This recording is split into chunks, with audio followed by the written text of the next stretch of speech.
সবাইকে স্বাগতম। আমি অঙ্কুর জোহন গমেজ আছি আপনাদের সাথে। অবশেষে সেই বহুল প্রত্যাখিত দিনটা কিন্তু চলে এসেছে। আর মাত্র কয়েকটা ঘন্টা বাকি। এরপরে মুখোমুখি হবে বাংলাদেশ এবং সিঙ্গাপুর। সিঙ্গাপুর অলরেডি বাংলাদেশে চলে এসেছে। খুব সম্ভবত আজকে লাস্ট ম্যাচ প্র্যাকটিস রয়েছে, আগামীকাল ম্যাচ। আর এই ম্যাচটাকে কেন্দ্র করে যেহেতু এশিয়ান কোয়ালিফায়ার্স এর ম্যাচ, নানা রকম ন্যারেটিভ তৈরি হয়েছে, নানা রকম আলোচনা হয়েছে সোশ্যাল মিডিয়ায়, মেইন স্ট্রিম মিডিয়ায়। স্পেশালি টিকেটের ইস্যুটা, বাংলাদেশ ফুটবল আল্ট্রাসের ইস্যু, তার মধ্যে হামজা চৌধুরীর যখন বাংলাদেশ ফুটবলে আগমন ঘটেছে তখন এরকম একটা ন্যারেটিভ তৈরি হয়েছিল যে হামজা চৌধুরী কি বাংলাদেশের সর্বকালের সেরা অ্যাথলেট হয়ে গেছেন কিনা। এরপরে আরেকটা ন্যারেটিভ আমরা দেখেছি যে বাংলাদেশ ফুটবলটা কি, ক্রিকেটটাকে কি ওভারকাম করে ফেলেছে কিনা, এখন কি সবচেয়ে জনপ্রিয় স্পোর্টস কি বাংলাদেশে ফুটবল কিনা। সো এইরকম অনেক ন্যারেটিভ তৈরি হয়েছে। আমি এই সব বিষয়ে যাচ্ছি না, আমি এই ম্যাচের দু একটা টেকনিক্যাল পয়েন্ট নিয়ে কথা বলতে যাচ্ছি।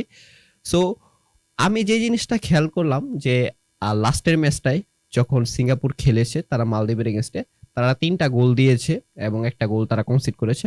প্রথমার্ধে ৪৫ মিনিটের মধ্যেই তারা ৩টা গোল দিয়ে ফেলেছিল এবং সবচাইতে গুরুত্বপূর্ণ যে বিষয়টা সেটা হচ্ছে তারা ৩টা গোলই কিন্তু দিয়েছে এরিয়ালি। হেডের মাধ্যমে তারা ৩টা গোল করেছে এবং একটা ২টা গোল সেট পিস থেকে এসেছে। সো আমার মনে হয় বাংলাদেশকে এই জায়গাটায় খুবই অ্যালার্ট থাকতে হবে। বাংলাদেশ ভারতের সাথে এরিয়ালি খুবই ভালো একটা ফাইট দিয়েছে এবং ভারতকে তারা আটকে দিয়েছিল।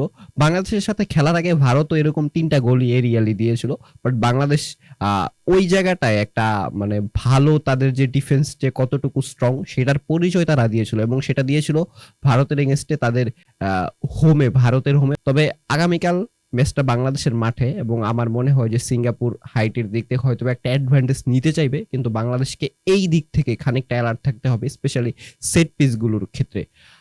ম্যাচের যদি আরো কিছু টেকনিক্যাল পয়েন্ট নিয়ে আসি, সেটা হচ্ছে বাংলাদেশ খুব সম্ভবত 4-2-3-1 স্টার্ট করবে। সিঙ্গাপুর হয়তো বা কাগজে কলমে 4-2-1-3 দেখালেও তারা স্টার্ট করবে 4-2-3-1-এ। সো সিঙ্গাপুরের যে জিনিসটা সবচেয়ে গুরুত্বপূর্ণ সেটা হচ্ছে তাদের প্লেইং এট দ্য ব্যাক। তাদের দুই সিবি ভালো বল পায়ে, ভালো পজিশন রাখতে পারেন, ভালো কিছু সাপ্লাই দিতে পারেন। সো চ্যানেলও মেনটেন করতে পারেন। আর আরেকটা যেটা হচ্ছে তাদের যে গোলকিপার, তাদের গোলকিপারের বল প্লেইং কিন্তু খুবই ভালো, মানে একদম টপ লেভেলের বল প্লেইং। আপনি ইউরোপিয়ান গোলকিপারদের সাথে অনেকটা তুলনা করতে পারেন। আমি যেহেতু আসলে সিঙ্গাপুরের ম্যাচ ওইভাবে দেখা হয় না, আমি একটা ম্যাচের হাইলাইটস দেখতেছিলাম থাইল্যান্ডের এগেনস্টে। সেখানে তাদের ফার্স্ট গোলটা যিনি করেছিলেন সেই গোলটা এসেছিল কিন্তু গোলকিপারের ডিস্ট্রিবিউশন থেকে। তাদের সেকেন্ড গোলটা তাদের যেভাবে এসেছিল, গোলকিপার আসলে মিডফিল্ডে একটা বল দিয়েছিল এবং মিডফিল্ডার হামি 16 নম্বর জার্সি পরিহিত খেলোয়াড়, তিনি বলটা পেয়ে সাথে সাথে একটা রান নিয়ে লেফট সাইডে আসলে একটা বল ডেলিভার করেন। সেখান থেকে আসলে ফারিস একটা লং রেঞ্জের শুট নেন। ফারিসের বল স্ট্রাইকিং খুবই ভালো, সেই জিনিসটা নিয়ে পরে আসছি। তবে তাদের যে মিডফিল্ডার যার কথা বলছিলাম হামিদ, তার ডিস্ট্রিবিউশন কিন্তু খুবই ভালো এবং তিনি যেই কাজটা করেন এবং সেই কাজটা অ্যাকুরেটলি করেন সেটা হচ্ছে তাদের দুই সেন্টার ব্যাক যখন দুই সাইডে চলে যায় বল প্লেইং এর জন্য, তিনি আসলে মাঝখানে চলে আসেন অনেকটা টনি ক্রুজ স্টাইলে এবং তিনি আইসা আসলে বলের যোগানটা দেন। তিনি আইসা ওইখানে একটা সাপ্লাই চেইন মেনটেন করেন এবং বল পেয়ে পেয়ে সাইডে ফুল ব্যাকদের দিয়ে তিনি বিল্ড আপটা করিয়ে থাকেন। পাশাপাশি আরেকটা জিনিস খুবই গুরুত্বপূর্ণ, সেটা হচ্ছে সিঙ্গাপুরের যিনি ফুল ব্যাক আছেন, লেফট ব্যাক, তিনি যেই কাজটা খুবই পারদর্শী, যেই কাজটা সেটা হচ্ছে তিনি ওভারল্যাপ রান নেন এবং তিনি ডিফেন্স থেকে রান নিয়ে উপরে উঠে যান এবং মাঝে মাঝে তিনি স্ট্রাইকের পজিশনে গিয়ে সেকেন্ড রানও নেন কিছু। সো এই জিনিসটা বাংলাদেশকে খুবই অ্যালার্টের সাথে মোকাবেলা করতে এবং বাংলাদেশকে খুবই সতর্ক থাকতে হবে এই জিনিসটার ক্ষেত্রে। কারণ রাইট ব্যাকে যিনি স্টার্ট করবেন তাজউদ্দিন, তিনি আসলে জাতগত রাইট ব্যাক না, তিনি এখানে একটা রাইট উইং ব্যাক হিসেবেই খেলে থাকেন। সো সেই ক্ষেত্রে হয়তো বা এক্সট্রা সলিডিটির জন্য হ্যাভিয়ার ক্যাবরেরা, শাকিল আহমেদের পিছনে যেতে পারেন। বাট তাজউদ্দিন স্টার্ট করলে হয়তো বা সিঙ্গাপুর একটা জিনিস করার চেষ্টা করে, ফারিস আহমেদকে সাথে নিয়ে হয়তো বা 2 ভার্সেস 1 ক্রিয়েট করার চেষ্টা করবে। সো সেই জিনিসটা বাংলাদেশকে খুবই অ্যালার্টের সাথে মোকাবেলা করতে হবে। তবে একটা ভালো জিনিস বাংলাদেশের সেটা হচ্ছে হামজা চৌধুরী যদি রাইট মিডফিল্ডে স্টার্ট করেন, সো সেক্ষেত্রে হয়তো হামজা চৌধুরী সেক্ষেত্রে স্টুয়ার্টকে মোকাবেলা করতে পারবেন এবং হামজা চৌধুরীর ডুয়েল উইনিং পার্সেন্টেজ খুবই ভালো। সো এই ক্ষেত্রে বোঝা যায় যে অ্যাটলিস্ট ফিজিক্যালি তিনি ডমিনেটটা করতে পারবেন।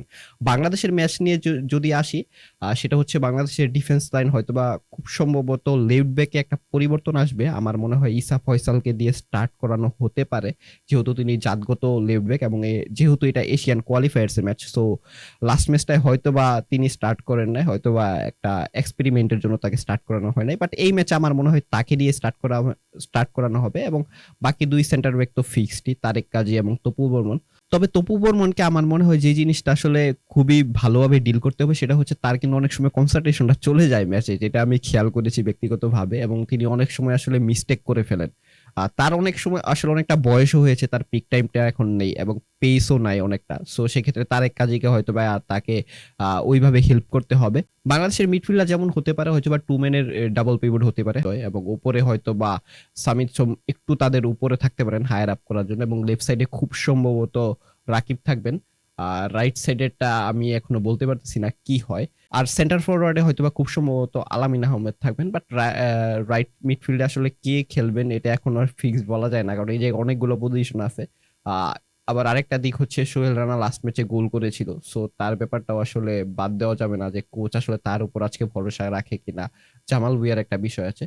সো আমার মনে হয় কোচ আসলে আলটিমেট ডিসিশনটা নেবে, বাট আমার ক্ষেত্রে যেটা মনে হলো আমি সেটা বললাম। বাট যেই জিনিসটা বাংলাদেশের জন্য গুরুত্বপূর্ণ হবে সেটা হচ্ছে, যখন যেহেতু আমি প্রথমে বলেছিলাম যে সিঙ্গাপুরের গোলকিপারের বল প্লেইং ডিস্ট্রিবিউশন খুবই ভালো, এবং তাদের সেন্টার ব্যাকও আসলে বল প্লেইংটা করতে পারেন এবং তারা নিজে থেকে বিল্ড আপটা করেন। মাঝে মাঝে এরকম হয় তাদের 16 নম্বর জার্সি পরিহিত প্লেয়ার যিনি হামি নামের যে মিডফিল্ডার আছেন, তিনি অনেকটা নিচে ব্যাক করেন, নিচে ড্রপ করে তিনি বিল্ড আপের কাজটা করেন এবং বিল্ড আপ হেল্প করেন। সো বাংলাদেশকে এই জায়গাটায় খুবই অ্যালার্ট থাকতে হবে, এবং সেন্টার ফরওয়ার্ডে বাংলাদেশের আলামিন এবং লেফট মিডফিল্ড যদি রাকিব স্টার্ট করে, তাদের দুজনকে কিন্তু প্রেস করতে হবে। রাকিব আহ, ভারতের এগেনস্টে খুবই ভালো প্রেস করেছেন, হাই প্রেস করেছেন, এবং ভারতের বিল্ড আপে তিনি ভালোভাবে একটা প্যারা দিয়েছিলেন। ভারতের গোলকিপারকে আমরা দেখেছিলাম 2-3 বার ফাম্বেল করেছে, বাংলাদেশ সেখান থেকে ফিনিশ করতে পারে না। যদি ফিনিশ করতে পারতো হয়তো বা ভালো দুই একটা গোল আমরা পেতাম এবং ওই ম্যাচটা জিতে আসতাম।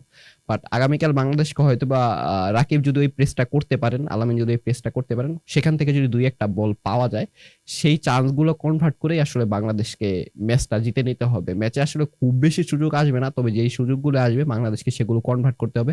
এবং ভারত ম্যাচে যেই ভুলগুলো বাংলাদেশ করেছে সেই ভুলগুলো করা যাবে না। এবং যেটা প্রথমে বলেছিলাম যে এরিয়ালি বাংলাদেশকে খুবই অ্যালার্ট থাকতে হবে, কারণ সিঙ্গাপুর হাইটের দিক থেকে হয়তো এখানে একটা অ্যাডভান্টেজ পাবে এবং তারা এরিয়ালি খুবই ডমিনেন্ট টিম। সো বাংলাদেশ আসলে এই জিনিসটাই বাংলাদেশকে খানিকটা সতর্ক থাকতে হবে। এবং আরেকটা জিনিস, সেটা আমি প্রথম ম্যাচেই বলেছিলাম ভারতের সাথে, সেটা হচ্ছে হামজা চৌধুরী যখন প্রথম কর্নার গুলো নিতেছিল, আমি প্রথমে এই জিনিসটা বলছিলাম যে হামজা চৌধুরী আসলে কর্নার গুলো নেওয়ার দরকার নেই।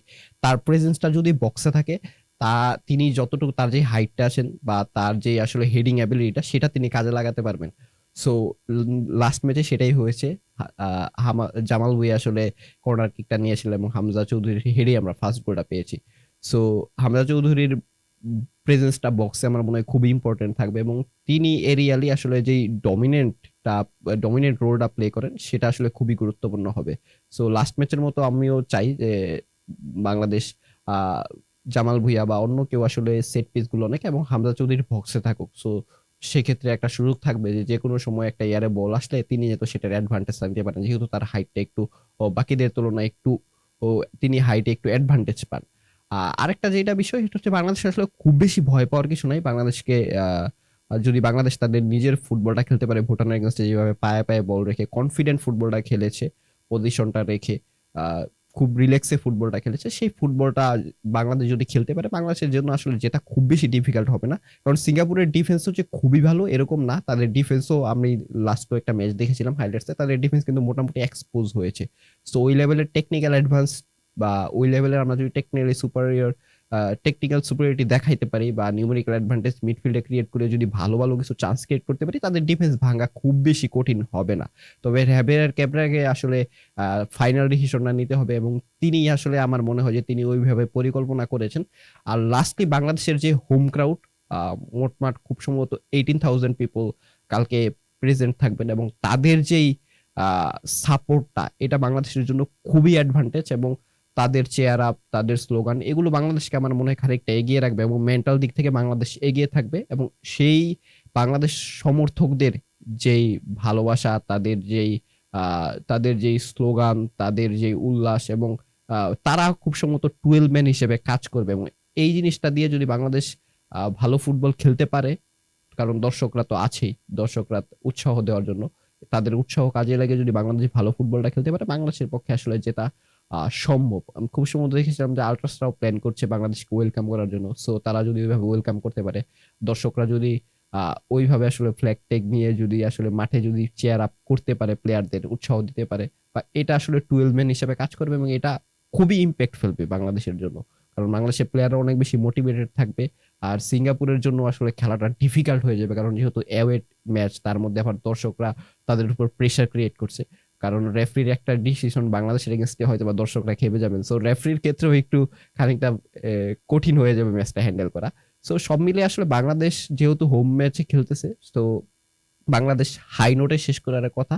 তবে আলটিমেট ডিসিশনটা আসলে বাংলাদেশ প্লেয়ারদের, তাদেরই মাঠে খেলতে হবে, এবং কোচের আসলে কি ডিসিশন নেয় এবং কিভাবে বাংলাদেশ প্লেয়াররা এক্সিকিউট করে। সো এতটুকুই ছিল। সবাই ভালো থাকেন, সুস্থ থাকেন। সবাইকে আবারও ধন্যবাদ।